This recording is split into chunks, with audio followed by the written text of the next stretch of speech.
Party విద్యా జిల్లా తరఫున ఆపరేషన్ కాగా రావాలని అందరి భావపక్ష ప్రధానంగా పూలే అంబేద్కర్ వారితో కలిసి ఈ కార్యక్రమం నిర్వహించడం జరిగింది. ఈ కార్యక్రమం ఉద్దేశం ఏంటంటే ఆపరేషన్ కాగాన్ని ఆపి దేశంలో శాంతి నెలకొల్పాలని భారత కమ్యూనిస్ట్ పార్టీ ఇదే కోరుకుంటుంది. ఇది సుప్రీంకోర్టు సుమోటోగా ఈ కేసు తీసుకొని ఈ దేశంలో ప్రభుత్వం మావోయిస్టుల మధ్య చర్చలు జరిపే విధంగా చొరవ తీసుకోవాలని కోరుతున్నాం.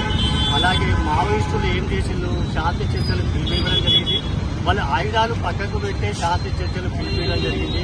కావున యుద్ధంలో భాగంగా ఒకే సైడ్ యుద్ధం జరుగుతుంది తప్ప రెండు వైపుల యుద్ధం జరుగుతుంది. వాళ్ళు ఆల్రెడీ ఆయుధాలను పక్కన పెట్టడం జరిగింది.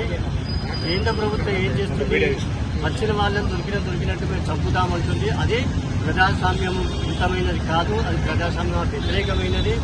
జీవించే హక్కు ఈ దేశంలో రాజ్యాంగం ప్రాథమిక హక్కు, అందరి జీవించే హక్కు ఉంది.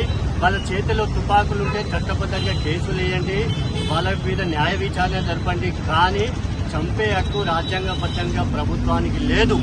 కనుక దయచేసి కేంద్ర ప్రభుత్వం అందరూ కలిసి రాష్ట్రాలు కేంద్రాలను కలిసి వాళ్లతో శాంతి చర్చలు జరిపి ఈ దేశంలో ఆదివాసీల పక్షాన ఉన్న వాళ్లకు, అలాగే ఆదివాసులు చనిపోతున్న వాళ్ళు పాలకపక్షంలో చనిపోతున్న వాళ్ళు ఆదివాసీలే, మావిష్టుతో ఉన్న వాళ్ళు ఆదివాసీలే, ఇరువైపుల తుపాకులు పట్టిన ఆదివాసీలే. కనుక దయచేసి ఈ విషయాన్ని గ్రహించే మావోయిస్టులు ఆయుధాలను పక్కకు పెట్టి చర్చకు పిలిచారు. కావున దయచేసి కేంద్ర ప్రభుత్వం దీన్ని విదేశీగా తీసుకొని చేయాలని, సిద్ధాంతం ఇప్పుడు చనిపోదని వారికి కూడా తెలుసు.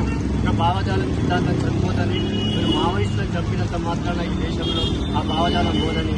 కావున వెంటనే తక్షణమే మీరు ఆ చర్చలు జరపాలని, మీరు కార్పొరేట్ సంస్థలకు ఆ భూమిని, ఆ దండకార్యాన్ని అప్పగిస్తున్న విషయం ప్రజలకు తెలియదని, మీరు సోషల్ మీడియా ద్వారా మీ భావజాలాన్ని ప్రజల మెదలకు ఎక్కియడం వల్ల వాళ్ళకి అర్థమవడం లేదని, కావున వాళ్ళకి అర్థమయ్యే విధంగా మేము వామపక్ష ప్రజాశాంతి శక్తులు తెలియజేస్తామని ఈ సందర్భంగా